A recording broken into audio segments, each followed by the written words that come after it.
Assalamualaikum, selamat datang di Najma Afsin Channel.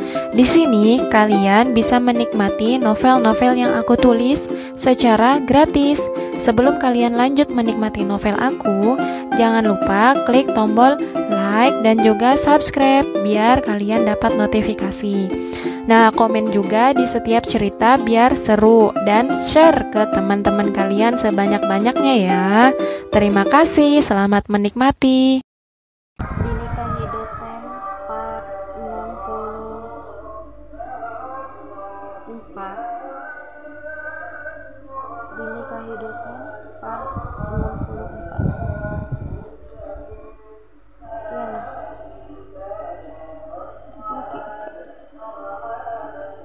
Dinikahi dosen part 63. Bajingan itu nggak mungkin tinggal diam. Dia akan menyusulmu ke sini, aku yakin, ucap Hesti kemudian sambil menatap Amel.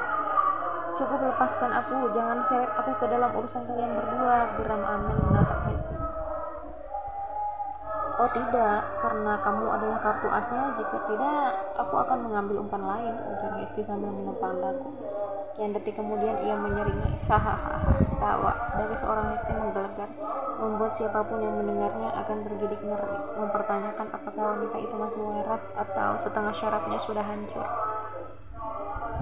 Sesuai janjinya dengan sang istri, setelah mata kuliah yang diampuni selesai, Ramdan langsung ke parkiran dan segera menghubungi Amel.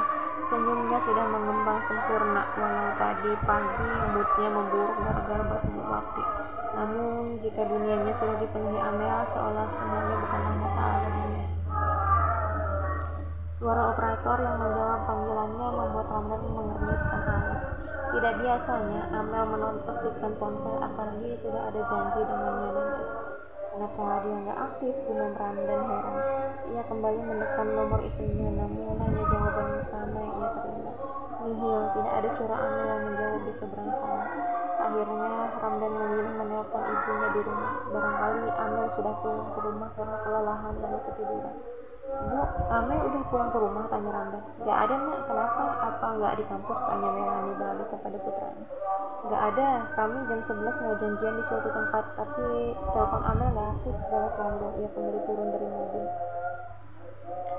Tanyain temennya, mungkin mereka lagi nongkrong atau gimana, saran Hesti. Ramdan mengangguk. Oh iya, oke Bu, makasih, aku tutup ya, assalamualaikum. Akhirnya Ramdan memilih untuk mencari Amel dulu ke kantin, barangkali istrinya sedang nongkrong bersama teman-temannya. Ternyata setelah ia ke sana pun tidak ia temukan Amel. Ramdan menelpon Tiara, teman baik istrinya itu. Wanita itu pun tidak tahu di mana keberadaan Amel. Apa dia masih di tempat konveksi, gumam Ramdan. Apa aku tunggu dia di kafe aja, tanyanya pada diri sendiri. Hingga Ramdan menunggu selama 2 jam, tidak kunjung sang istri mengabarinya. Ramdan khawatir terjadi apa-apa pada Amel. Akhirnya ia memutuskan untuk pergi ke tempat konveksi. Di sana ia bertemu dengan seorang wanita yang ia ketahui sebagai manajer perusahaan itu.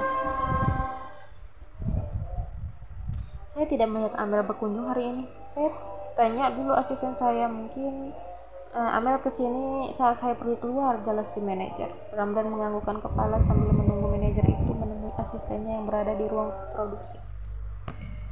Manajer itu kembali dengan gelengan kepala. Gak ada Mbak Amel hari ini. Biasanya dia isi buku tamu dulu, tapi hari ini gak ada nama dia, ungkap manajer wanita itu.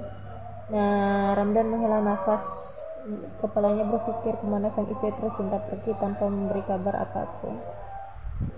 Atau dia pulang ke rumahnya, gumam Ramdan. Tapi kenapa nggak izin dulu sama aku, lanjutnya. Hingga sore hari Ramdan ada mata kuliah lagi, alhasil ia mengajar hingga menjelang maghrib. Ia menduga jika Amel benar-benar berkunjung ke rumah bapaknya dan Kamis setelah maghrib akan menyusul ke sana. Nggak ada kesini, balas Haris begitu menantunya menanyakan sang putri. Kamu lihat kakak mau berkunjung, Pak? Tanya Haris kepada anak laki-lakinya yang baru keluar dari kamarnya. Rafa mengernyitkan alis. Gak ada kesini dia, kenapa emang? Tanya Rafa yang langsung duduk di sofa, menatap sang ayah dan kakak ipar bergantian. Wajah Ramdan mendadak gusar. Dari siang Amel tak bisa dihubungi. Kemana perginya wanita itu?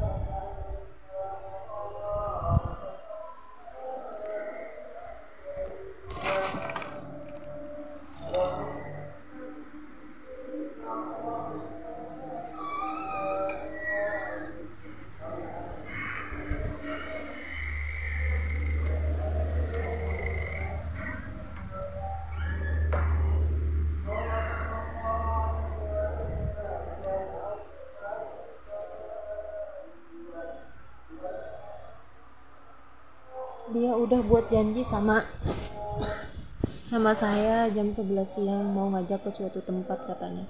Tapi saat saya hubungi nomor teleponnya tidak aktif, jelas Ramdan kepada ayah mertuanya. Udah kamu coba hubungin teman-temannya? Tanya Haris ikut khawatir. Ramdan mengangguk, ia beranjak dari duduknya. Bapak nggak usah khawatir, saya akan cari Amel ke rumah temannya. Atau mungkin dia ada acara mendadak di organisasinya dan nggak sempat ngabarin, jelas Ramdan. Ia berusaha tersenyum saat berpamitan dengan ayah mertuanya. Kenapa kemana kamu Mel? Ramdan bertanya-tanya.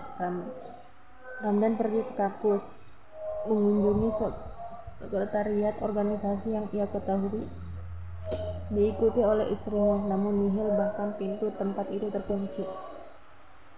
Tanda tidak ada siapapun di sana. Ia berjalan ke gedung perpustakaan pusat kampus. Di sana juga tidak ada siapa-siapa karena pelayanan perpustakaan sudah tutup.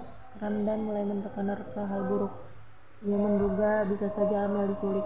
Tiba-tiba ia teringat perkataan Wati sebelum dia pergi dari rumah wanita itu. Kenapa Amel bisa seberuntung itu dicintai oleh dua pria sekaligus? Sebaik apa dia, tanya Wati seperti iri kepada Amel. Apa Wati yang merencanakan semua ini? Dia bisa saja bertindak gila, pikir Ramdan. Ia segera melajukan mobilnya menuju kediaman Wati. Di kediamannya, Wati hanya menatap datar gambar yang telah diterimanya dari Hesti. Mungkin sudah takdirnya dia mati di tangan bibiku, lirihnya. Setelahnya ia memilih tiduran di kasur sambil meratapi nasibnya. Tidak ada keinginan dalam dirinya untuk memberitahu Ramdan kalau ternyata istri pertamanya tengah dalam bahaya. Wati, teriak Ramdan dari luar. Dadanya sudah kembang kempis karena emosi. Kali ini ia tidak mampu bersabar dengan wanita itu. Kenapa dia, gumam Wati? Ia memilih untuk tidak membuka pintu. Tiba-tiba Ramdan sudah menerobos masuk dan kini berada di ambang pintu kamarnya. Wati, kemana Amel? Kamu bawa dia kemana? Tanya Ramdan dengan penuh tekanan. Wati menghela nafas, ia memposisikan dirinya untuk duduk. Kemana emang dia? Tanya Wati balik. Ramdan menyugar rambutnya frustasi. Jangan pura-pura nggak tahu, aku yakin kamu berencana jahat kepada istriku. Dia menghilang seharian. Kamu nuduh aku gitu, sentak Wati. Padahal ia sedang berusaha tenang, tapi Ramdan dengan tuduhannya malah mengusik dirinya. Iya, karena kamu jahat. Kamu benci kan sama Amel karena Alvin mencintainya. Kamu gak mungkin berdiam diri tanpa menyakiti, jelas Ramdan dengan mata memerah. Aku gak tahu, ucap Wati dengan dingin. Ia kembali merebahkan diri saat Ramdan hendak bicara lagi. Ponselnya berdering. Alvin, gumamnya dalam hati. Amel, dia bersama ibu tiriku. Kamu lapor polisi. Aku sekarang lagi melacak keberadaannya. Dia saat ini menapas memburu di seberang sana. Mendengar hal itu, Ramdan sangat terkejut. Ia menatap Wati yang memejamkan mata. Mama tiri Alvin, dirimu kan? Dia sama jahatnya denganmu kan? Tanya Ramdan yang membuat mata Wati terbuka. Kamu udah tahu? Tanya Wati. Jadi kalian merencanakan ini semua? Tanya Ramdan. Ia segera mendekat ke arah ranjang dan menarik tangan Wati. Ikut aku, katanya. Membuat Wati meringis dan mencoba melepaskan tangan. Lepaskan, aku gak ada sangkut pautnya dengan bibiku, teriak Wati. Gak mungkin, kamu harus ikut aku. Tunjukkan jalan ke tempat persembunyian bibimu, tempat di mana istriku juga berada, sahut Ramdan sambil membukakan pintu mobil, lalu mendorong tubuh Wati untuk masuk ke dalamnya. Gak kusangka kamu bisa sekasar ini, lirih Wati. Saat Ramdan memasangkan sabuk pengaman untuknya, Ramdan menatap wajah di dekatnya dengan tajam. Ia benci kepada Wati, namun ia tidak bisa melampiaskan kebenciannya pada wanita yang kini tengah mengandung anaknya itu. Alvin bersama anak buahnya terus mencari keberadaan Amel, namun tidak kunjung ditemukan titik temu karena tiba-tiba GPS dari ponsel Hesti terputus. Aku membawa Wati. Ibumu pasti akan memberitahu di mana keberadaan Amel, ungkap Ramdan saat ia menelpon Alvin. Bagaimana keadaannya? Tanya Alvin dari seberang menanyakan keadaan Wati. Ramdan melirik Wati yang menatap ke arah jalan. Dia baik-baik saja, balas Ramdan. Setelahnya Ramdan meminta nomor Hesti untuk ia hubungi. Di mana kamu menyekap istriku? Tanya Ramdan begitu teleponnya tersambung kepada Hesti. Oh, siapa ini?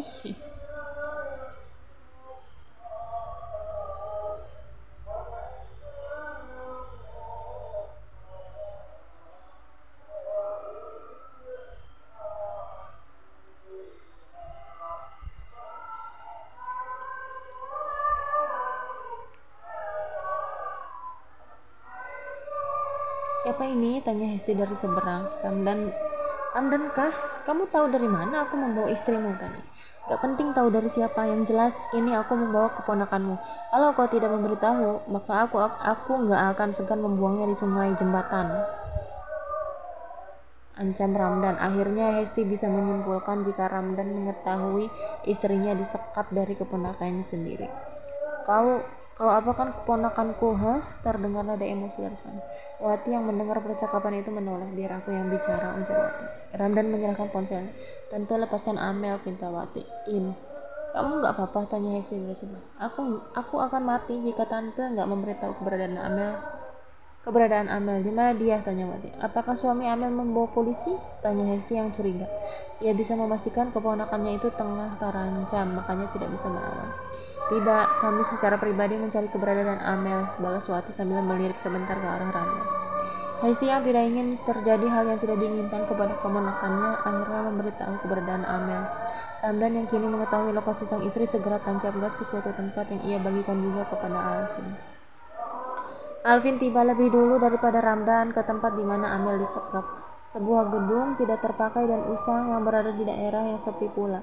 Di sepanjang jalan penerangan pun minim, bahkan jalannya pun berbatu. Seniat ini Hesti menculik Amel untuk memancing dirinya, pikir Alvin. Alvin dan 3 anak buahnya mengendap. Ia juga membawa 2 polisi yang menyamar bersamanya. Ia tidak mungkin berangkat sendiri, pasti Hesti akan sangat terobsesi untuk membunuh dirinya.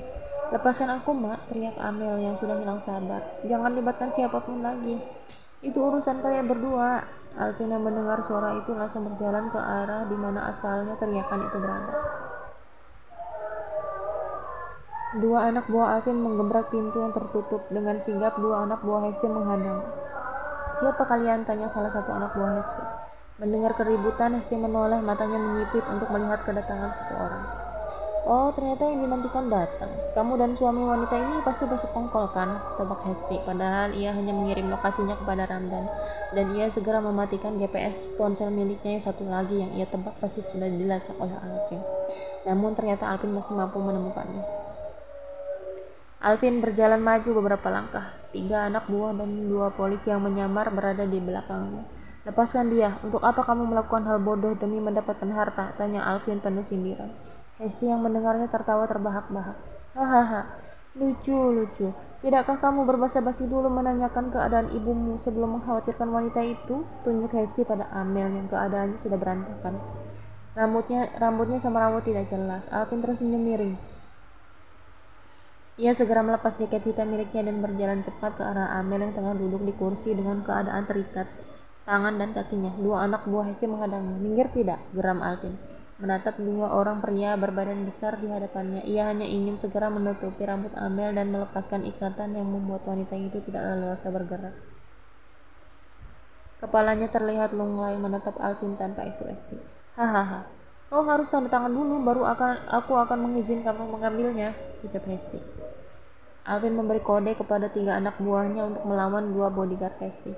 Ketiga pria maju selain dua orang polisi yang menyaksikan adegan perkelahian tersebut. Dor! Saat anak buah Alvin maupun Hesti kewalahan, sebuah suara tembakan menggema.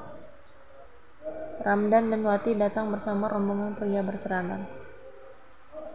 Sial, umpat Hesti yang merasa terpojok. Angkat tangan Anda, ucap salah satu polisi. Ternyata Ramdan membawa 2 orang polisi bersamanya. 2 orang polisi yang tadi menemani Alvin juga mengangkat pistol mereka. Hesti menatap marah kepada Alvin, begitu pula kepada pria yang menjadi suami dari wanita yang disekapnya. Sudah kuduga kalian pasti bekerja sama, decak Hesti yang mundur beberapa langkah. Ia melihat ke arah Wati. Sayang, kau lihat ini, puas kan? Hesti menarik rambut Amel kuat-kuat hingga membuat wanita tak berdaya itu meringis dan meneteskan air mata. Wati yang menyaksikannya hanya bergeming. Biarkan aku pergi dari sini, maka tidak akan ada yang mati di antara kita, ancam Hesti sambil menatap satu-satu polisi yang menodongkan pistol ke arahnya. Anda akan ditangkap karena melakukan penipuan, penjualan aset perusahaan secara ilegal, ditambah hukuman penculikan dan penganiayaan, saudari Hesti. Angkat tangan Anda, gertak salah satu polisi, namun Hesti malah mengabaikan. Dia berteriak lantang, bawa tua bangka itu ke sini. Semua yang berada di sana terlihat kaget. Terdengar suara benda terseret, mereka semua menoleh ke arah sumber suara. Mendapati seorang pria parubaya sudah babak belur. Ayah, lirih Amel, yang masih bisa melihat siluet pria yang ia sayangi. Entah bagaimana Hesti bisa membawa ayahnya dalam keadaan yang demikian. Alvin dan Ramdan tidak kalah terkejutnya. Para polisi semakin erat menggenggam pistol mereka. Kali ini mereka benar-benar tengah menghadapi situasi darurat. Belum saatnya mereka meringkus wanita gila itu, karena kini wanita itu malah menodongkan senjata. Kalian semua minggir, ujar Hesti penuh ancaman. Tangannya menodongkan pistol ke arah siapapun. Lihat, aku tahu kalian bakal menjebakku. Dan kau, Alvin Mahendra, panggil Hesti. Aku akan membunuh semua orang yang kau sayangi. Wanita itu, tunjuk Hesti pada Amel, lalu beralih ke ayah Amel yang sudah babak belur dengan tubuh tuanya yang lemah. Dan pria itu, semuanya akan sirna dari dunia ini. Hahaha, Dor. Hesti menembakkan pistolnya ke udara. Minggir, biarkan aku pergi dari sini, ucap Hesti. Namun polisi mendekat ke arahnya. Minggir, Hesti yang makin terpojok berteriak. Minggir atau aku bunuh kalian semua, ancamnya dengan suara yang sudah frustasi.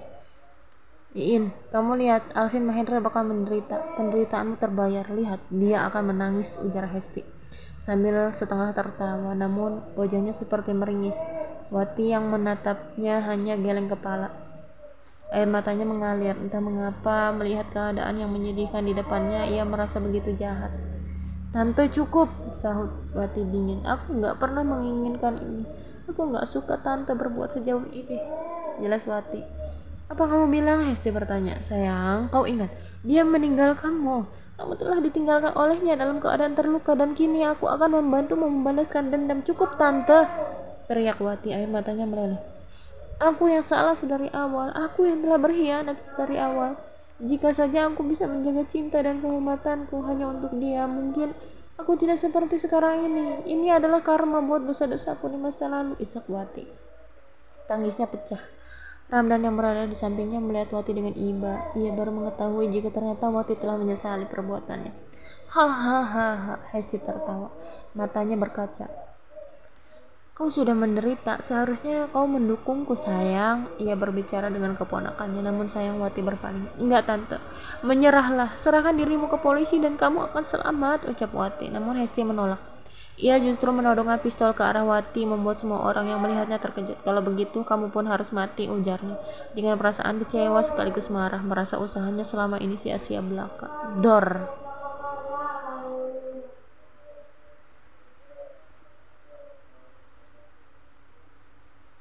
Ramdan yang menyadari peluru mengarah kepada siapa, segera saja melindungi Wati. Tubuhnya memeluk istri keduanya dengan erat, sedangkan Amel yang menyaksikan itu hatinya teriris, air matanya meleleh dalam diam. Alvin yang sedari tadi menatap gerakan Hesti segera berlari dan melindungi wanita yang ia cintai. Tubuhnya mendadak terasa berat dan punggungnya terasa begitu sakit. Sudut matanya menitikkan cairan. Jika ini akhir hidupnya, maka ia akan berbahagia karena setidaknya telah menyelamatkan Amel, wanita yang selalu menderita ketika bersamanya. Kini hatinya telah tenang tanpa rasa bersalah. Hatinya telah lapang untuk membiarkan wanita itu bahagia dengan pilihan hatinya. Mungkin inilah jalan dari Yang Maha Kuasa untuknya, menembus semua dosa dengan bayaran nyawanya sendiri.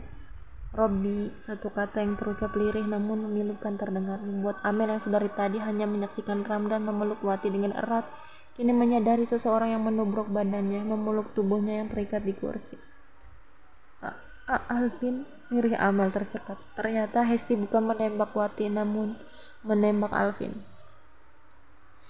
Matilah kau, Alvin Mahendra, teriak Hesti yang seketika membuat polisi bergerak dan menembak kaki wanita itu hingga membuat Hesti terjerembab.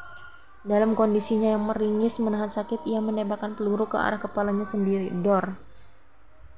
Peluru itu menembus batok kepala Hesti. Wati yang melihat itu histeris, matanya berkaca melihat tantenya bunuh diri dan sekarat di depan matanya sendiri. Tante, teriaknya, langsung melepas pelukan Ramdan dan berhambur ke arah Hesti. Di posisinya, mata Amel melotot begitu sadar Alvin telah tertembak. Tubuh pria itu ambruk menindih ke arahnya. Entah seperti apa keadaan pria itu, Amel kesulitan melihat wajahnya. Amel merasa tubuh Alvin semakin berat. Dua orang pria melepas ikatan Amel. Kini tangannya leluasa bergerak. Dua pria telah memapah Alvin yang dalam keadaan pingsan, dan dari punggung pria itu mengalir darah. Amel ingin menyusul, namun ia teringat sang ayah yang tergeletak lemah di atas tanah. Ternyata ayahnya juga sudah dipapa oleh satu pria yang datang bersama Alvin beberapa menit lalu. Ramdan bingung siapa yang harus ia tenangkan, Wati yang menangis sesegukan di depan mayat wanita gila, dan Amel yang menangis sambil membantu memapah ayahnya. Ramdan memutuskan untuk menangani Amel dulu. Sedangkan Amel, ia segera mengambil jaket Alvin yang tergeletak, memakaikannya ke tubuhnya sendiri dan menutupi rambutnya. Ia segera berhambur ke arah sang ayah yang terkulai lemah yang tengah dipapa seorang pria. Para polisi meringkus anak buah Hesti, sedangkan jenazah Hesti langsung dibawa oleh ambulans. Amel dan Ramdan memapah tubuh Haris yang sudah babak belur. Di tengah jalan Amel menangis melihat keadaan ayahnya yang kini telah tidak sadarkan diri. Di sisi lain ia juga mengkhawatirkan keadaan pria yang telah menyelamatkan nyawanya. Entah bagaimana keadaan pria itu, karena Amel saat ini tidak semobil dengan Alfi yang dibawa oleh polisi menuju rumah sakit. Bagaimana keadaan dia, batin Amel. Ia menggenggam tangan sang ayah, tidak menatap Ramdan sedikit pun. Sejenak, ia ingin melupakan apa yang ia lihat beberapa menit lalu saat Ramdan memeluk Wati begitu erat, seolah mereka berdua adalah dua orang yang saling menjaga dan melindungi satu sama lain. Tanpa Amel sadari, Ramdan pun sibuk dengan pikirannya. Ia tahu Amel pasti terkejut melihat dia yang memeluk Wati tadi, namun itu urusan nanti, ia akan menjelaskannya. Sepertinya memang sudah waktunya ia jujur pada istrinya. Toh ia menikah hanya sampai Wati melahirkan anaknya. Setelah itu ia akan menceraikannya dan hidup bahagia dengan Amel, wanita yang ia cintai.